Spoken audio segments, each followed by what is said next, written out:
Welcome back to Models and Agents, episode 58 on May 24th, 2026. Let's see what shipped. Lots of news to walk through. Let's start with what actually matters. Looking back at 6 episodes from 2026-05-18 to 2026-05-24, the stories that mattered, what we learned, and what to watch next. NVIDIA pushed a full 4-bit pre-training stack called NVFP4 through validation on a 12 billion parameter Mamba-Transformer. The run covered 10 trillion tokens and stayed within 0.04 points of the FP8 baseline on MMLU Pro. The stack mixes selective BF16 layers, 16 by 16 random Hadamard transforms on gradients, 2-dimensional weight scaling, and stochastic rounding. That combination matters because it shows 4-bit methods can now support full-scale pre-training rather than just inference or fine-tuning.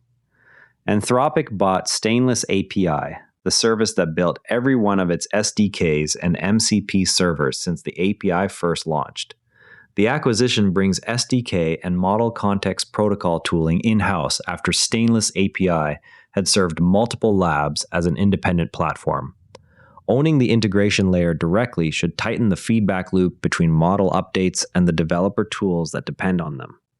Google shipped Gemini 3.5 Flash at I/O 2026 with claims it beats the prior 3.1 Pro on coding and agentic tasks. The model runs 4 times faster than competing frontier systems and reaches 800 tokens per second inside anti-gravity at roughly half the prior cost.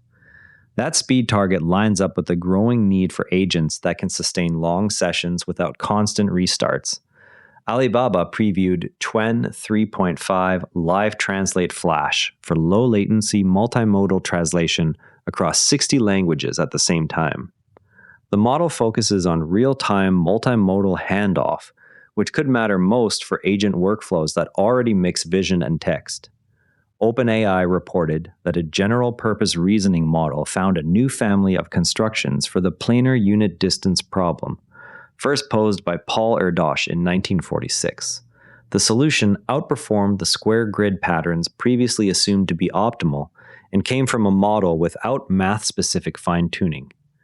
The result hints that broad reasoning models are starting to surface novel structures even in long-standing math problems.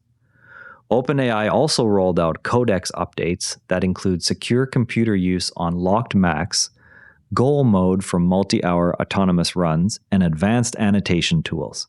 Codex now pulls live screen content through app shots and accepts direct visual edits on web pages during feedback. These changes shift Codex from short-term assistance towards sustained multi-surface operation. Microsoft released Farah 1.5, a family of browser agents that outperform both OpenAI Operator and Gemini 2.5 on web tasks.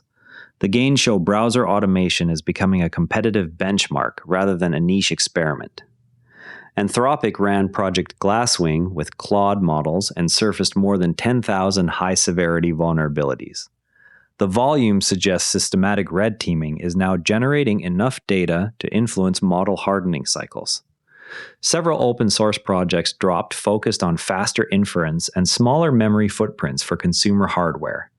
These releases add immediate options for teams that need to run models locally without waiting for cloud updates. The week's clearest pattern sits in how pre-training efficiency, SDK control, and longer-running agent modes are landing together. NVIDIA's 4-bit stack shows extended training runs can stay close to FP8 accuracy on constrained hardware.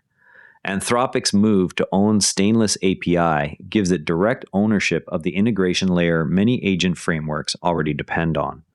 Gemini 3.5 Flash and the new Qwen translation model both target high-volume agent and real-time workflows with measurable speed gains.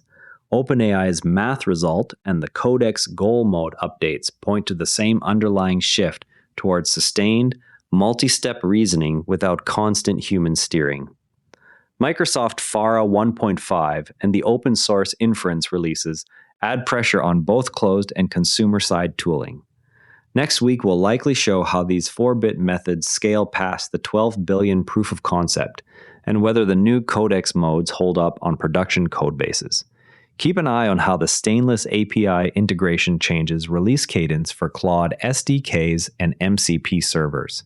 If you train long horizon models, test the NVFP4 stack on a smaller run first to see where the selective BF16 layers need to sit. Builders working on agent pipelines should try Gemini 3.5 Flash inside anti-gravity this week for the reported speed gains. For translation-heavy workflows, the Qwen 3.5 Live Translate Flash preview is worth a direct comparison against current multimodal options.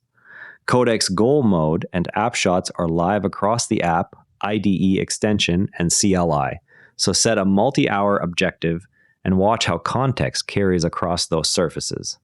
Teams evaluating browser automation can benchmark Pharah 1.5 against Operator and Gemini 2.5 on their own web task suites. Open source inference projects focused on consumer hardware are worth pulling in if you need smaller footprints without losing too much speed. Tomorrow we will have more on how the new codex annotation tools change feedback loops in actual development cycles. This episode used AI voice synthesis of my voice. Editorial selection and analysis are my own.